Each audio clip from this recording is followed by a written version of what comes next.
요한일서 3장 1절부터 11절 말씀 봅니다. 보라, 아버지께서 어떠한 사랑을 우리에게 베푸사 하나님의 자녀라 일컬음을 받게 하셨는가. 우리가 그러하도다. 그러므로 세상이 우리를 알지 못함은 그를 알지 못함이라. 사랑하는 자들아, 우리가 지금은 하나님의 자녀라.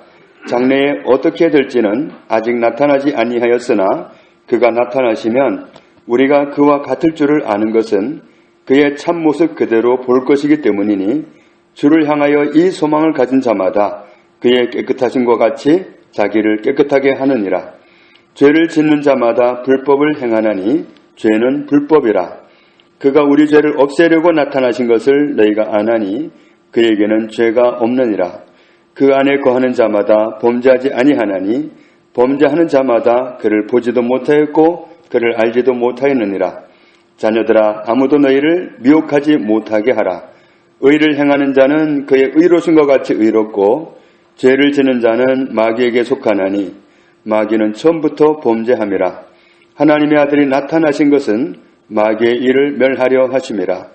하나님께로부터 난 자마다 죄를 짓지 아니하나니 이는 하나님의 씨가 그의 속에 거하며 그도 범죄하지 못하는 것은 하나님께로부터 났음이라. 이러므로 하나님의 자녀들과 마귀의 자녀들이 드러나나니 무릇 의를 행하지 아니하는 자나 또는 그 형제를 사랑하지 아니하는 자는 하나님께 속하지 아니하니라. 우리는 서로 사랑할지니 이는 너희가 처음부터 들은 소식이라. 아멘. 1절 말씀에 보면 우리가 하나님의 자녀라는 칭호를 얻게 된 것은 하나님의 큰 사랑 때문이다. 5절 말씀을 같이 읽습니다. 그가 우리 죄를 없애려고 나타나신 것을 너희가 아나니 그에게는 죄가 없느니라. 아멘. 죄 없는 하나님의 아들이 우리에게 오신 것은 우리의 죄를 없애주시기 위해서 오신 겁니다. 16절 뒷부분을 보면은 그가 우리를 위하여 목숨을 버리셨기 때문에 우리가 그 사랑을 알고 우리도 형제들을 사랑하기 위해서 목숨을 버리는 것이 마땅하다. 우리를 위해서 주님은 목숨을 버리셨습니다. 그 결과로 어떻게 되느냐 하면 에베소서 2장 1절에 그는 허물과 죄로 죽었던 너희를 살리셨도다. 또 에베소서 2장 5절에 허물로 죽은 우리를 그리스도와 함께 살리셨고 너희는 은혜로 구원을 받은 것이라. 우리는 허물과 죄 때문에, 허물 때문에 죄 때문에 죽었던 사람들인데 하나님이 우리를 다시 살리셨다. 예수님이 우리 죄를 위해 죽게 하시고 우리를 살려주셨다. 요한복음 3장 17절에 하나님이 그 아들을 세상에 보내신 것은 세상을 심판하려 하심이 아니요 그로 말미암아 우리를 살리려 하심이라. 주님은 오셔서 우리의 죄를 지적한다든지 책망한다든지 그렇게 하지 않으시고 그냥 당신의 것으로 낚아채 가셨습니다. 그리고는 우리 죄 때문에 아주 혹독한 고난을 받고 죽음을 당하셨죠. 베드로전서 2장 22절에 그는 죄를 범하지 아니하시고 그 입에 거짓도 없으시며 욕을 당하시되 맞대어 욕하지 아니하시고 고난을 당하시되 위협하지 아니하시고 오직 공의로 심판하시는 이에게 부탁하시며 친히 나무에 달려 그 몸으로 우리 죄를 담당하셨으니 우리의 죄를 당신의 몸으로 담당하셨습니다. 우리의 허물을 담당하셨습니다. 우리는 다른 사람이 허물이 있을 때 얼마나 견디기가 힘듭니까? 그런데 그 허물을, 우리의 허물을 주님은 담당을 하셨다. 내 거다, 그거 이제 내가 가질게. 그러고는 가지고는 우리 죄 때문에 고난을 받으셨습니다. 이사야 53장 6절에도 우리는 다 양 같아서 그릇 행하여 각기 제 길로 갔거늘 여호와께서는 우리 모두의 죄악을 그에게 담당시키셨도다. 그가 곤욕을 당하여 괴로울 때에도 그의 입을 열지 아니하였으며 마치 도수장으로 끌려가는 어린 양과 털 깎는 자 앞에서 잠잠한 양같이 그의 입을 열지 아니하였도다. 주님은 아무 죄가 없습니다. 그렇기 때문에 그런 무지막지한 고난을 받아야 할 이유가, 죄인이라는 그런 누명을 쓰실 이유가 전혀 없습니다. 그렇지만 주님은 입을 다무셨습니다. 우리의 죄를 담당한 시간이었기 때문에 그런 겁니다. 그런 사랑으로 우리가 구원받았고 하나님의 자녀가 되었습니다. 오늘 요한일서 3장 2절을 보면 우리는 하나님의 자녀이기 때문에 장래에 어떻게 되느냐 하면 하나님과 같은 모습으로 될 것이다. 그때 우리는 하나님을 지금은 못 보죠. 우리가 지금은 못 보지만 하나님의 나라에 갈 때는 그때는 하나님을 대면해서 직접 보게 됩니다. 그때 우리 모습도 하나님처럼 된다는 사실을 우리는 알고 있다. 3절에 이런 소망을 가진 사람들, 우리가 지금은 하나님의 자녀로 살고 이렇게 살다가 이 땅을 떠날 때는 하나님을 대면해서 뵙는 그 영광스러운 자리에 가면서 나도 하나님의 형상을 닮은 모습으로 변화되는 그 소망을 가진 우리는 어떻게 살아가느냐 하면 자신을 더럽히지 않으려 하고 자기를 깨끗하게 하려고 한다. 4절 같이 읽겠습니다.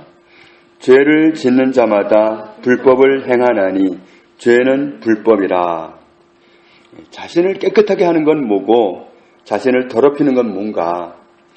죄를 짓는 것은 자기를 더럽히는 거다. 죄를 짓는 것은 불법을 행하는 거다. 불법을 행한다는 건 법을 행하지 않는 걸 말하죠. 법을 지키지 않는 거. 정말 하나님을 대면해서 뵙는 그 영광스러운 날이 다가오고 있다는 사실을 기대하고 있는 하나님의 자녀로서는 자기를 더럽히지 않으려고 한다. 죄를 짓지 않으려고 한다는 말씀이죠. 6절 말씀을 보면 진짜로 하나님 안에 거하는 사람은 어떤 사람이냐면 범죄하지 않는 사람이다. 죄를 짓지 않는 사람이다. 범죄하는 사람은 어떤 사람이냐면 하나님을 보지도 못한 사람이고 하나님을 알지도 못하는 사람이다. 하나님을 모르니까 범죄하는 거다. 하나님을 모르기 때문에 알지 못하기 때문에 죄를 짓는 것이지 하나님을 정말 안다면 그럴 수가 없다. 왜냐하면 죄가 없는데 내 죄를 담당하고 십자가에 죽으셨으니까 그런 은혜로 그 고통으로 나를 살려주셨기 때문에 그 하나님을 믿는 내가, 그 하나님의 자녀가 어떻게 내가 죄 가운데 거하겠는가, 어떻게 죄를 짓겠는가, 이런 말씀이죠. 7절에 보면 하나님의 자녀들아 미혹을 받아들이지 말아라. 그 미혹은 죄를 짓도록 미혹하는 겁니다. 죄를 짓도록 유혹하는 건데 그런 유혹에 말려들지 말아라, 이런 말씀이죠. 7절 말씀을 보면 7절 말씀은 무엇을 말씀하는가? 7절에 어떤 죄를 짓도록 하는 그런 유혹이 올 때 그걸 받아들이지 말아라 그랬는데, 내가 의를 행하면 나는 의로운 사람이지만 죄를 지으면 소속이 어디로 바뀌어버리냐면 8절 말씀에 그러면 소속이 마귀에게로 바뀌어버립니다. 내가 하나님의 자녀입니다 아무리 말을 해도 내가 죄를 선택하게 되면 나의 소속이 마귀에게로 바뀌어버린다. 9절을 같이 읽습니다. 하나님께로부터 난 자마다 죄를 짓지 아니하나니 이는 하나님의 씨가 그의 속에 거함이요 그도 범죄하지 못하는 것은 하나님께로부터 났음이라. 정말 하나님께로부터 난 사람은 죄를 짓지 않는다. 왜냐하면 1절 말씀대로 아버지께서 어떤 사랑을 나에게 베푸셔서 내가 하나님의 자녀가 되었는지를 알기 때문에, 그렇기 때문에 죄를 안 짓는다는 거죠. 여기 9절에서 하나님께로부터 난 자다 이렇게 표현했는데 이 표현을 다르게 표현하면 이렇습니다. 하나님이 무지막지한 해산의 고통을 치르고 나를 하나님의 자녀로 낳으셨다. 하나님 입장에서 보면 하나님이 나를 하나님의 자녀로 낳으신 겁니다. 해산의 고통은 정말 말로 할 수가 없는 건데 그 해산의 고통 이상이죠. 그 사람이 겪는 해산의 고통에다가 예수님이 십자가 고통 그걸 어떻게 갖다 대겠습니까? 주님은 그 고통을 해산의 고통으로 치르시고는 우리를 낳으신 겁니다. 우리를 하나님의 자녀가 되게 하기 위해서 하나님은 엄청난 대가를 지불하셨고 예수님이 엄청난 해산의 고통을 치르신 겁니다. 우리가 그런 은혜로 엄청난 하나님의 희생으로 하나님의 자녀가 된 사실을 잊지 말아야 합니다. 10절 말씀에 보면 어떤 사람을 볼 때 그 사람이 하나님의 자녀인지 마귀의 자녀인지 드러나는 그 기준이 있다. 뭘 보면 아느냐 하면 의를 행하지 않는 사람이거나 형제를 사랑하지 않는 사람은 누구에게 속하지 않은 사람이라고요? 하나님께 속하지 않은 사람이다. 그렇다면 우리가 행해야 할 의, 우리가 행해야 할 계명은 뭔가? 23절을 보겠습니다. 23절 같이 읽습니다. 그의 계명은 이것이니 곧 그 아들 예수 그리스도의 이름을 믿고 그가 우리에게 주신 계명대로 서로 사랑할 것이니라. 아멘. 네, 서로 사랑하는 것이 계명입니다. 우리가 행해야 될 의는 서로 사랑하는 겁니다. 하나님이 나를 사랑하신 것처럼 사랑하는 겁니다.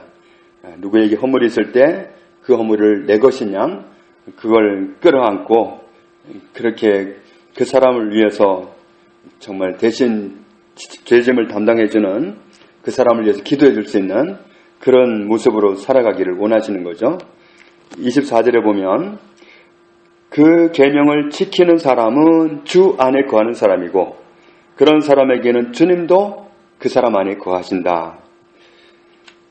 요한일서 3장 24절 말씀대로 계명을 지키면 우리는 주 안에 거하는 사람이 되는 겁니다. 또 4장 16절을 보겠습니다. 요한일서 4장 16절 같이 읽습니다. 하나님이 우리를 사랑하시는 사랑을 우리가 알고 믿었노니 하나님은 사랑이시라. 사랑 안에 거하는 자는 하나님 안에 거하고 하나님도 그의 안에 거하시느니라. 아멘. 결국 우리가 지켜야 할 계명은 서로 사랑하라 이겁니다. 우리가 사랑 안에 거하는 건 하나님 안에 거하는 거다. 하나님 안에 거하는 사람, 하나님 아닌 사람, 하나님 아는 사람은 사랑하게 돼 있다. 사랑 안에 거하는 사람은 하나님을 아는 사람이고 하나님의 사랑을 입은 사람이 하나님께로부터 난 사람이다. 사랑하지 않는 사람은 하나님께로 난 사람이 아니고 하나님을 알지도 보지도 못한 사람이다. 결국은 우리가 하나님으로부터 난 사람이면 의를 행하고 살게 되는데 죄를 안 짓고 살게 되는데 죄를 안 짓는 적극적인 표현이 뭐냐 하면 사랑 안에 거하는 겁니다. 다른 사람이 내게 어떻게 하느냐에 상관없이 내가 사랑하는 것, 그것이 우리가 하나님 안에 거하는 방법입니다. 그래서 우리가 하나님께 정말 허물과 죄가 있어서 죽었었지만 우리의 모든 허물과 죄를 담당하시고 죽으심으로써 우리를 품어내신 하나님의 사랑, 그 사랑 때문에 하나님의 자녀가 되었습니다. 우리가 그런 사랑으로 하나님의 자녀가 된 사람답게 우리도 사랑 안에 거함으로 하나님 안에 거하고 하나님도 내 안에 거하는 이런 은혜의 삶을 살기를 하나님이 기대하고 계십니다. 저와 여러분이 이렇게 살아갈 수 있기를 주님의 이름으로 축복합니다. 아버지 하나님, 우리에게 베푸신 그 큰 사랑으로 모든 허물과 죄를 위해서 대신 죽어주시는 그 사랑으로 우리를 구원해 주시고 하나님의 자녀가 되게 하신 것 감사합니다.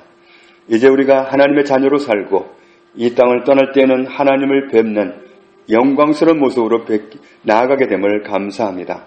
그러므로 주님, 우리가 어떻게 살아가야 할 것을 오늘 말씀을 통해서 밝히 깨닫게 하시고 새기기 원합니다. 사랑 안에 거하는 사람이 하나님 안에 거하는 사람이라 하셨사오니 주의 말씀대로 살아갈 수 있는 죄들 다 되게 하여 주옵소서. 예수님의 이름으로 기도합니다. 아멘.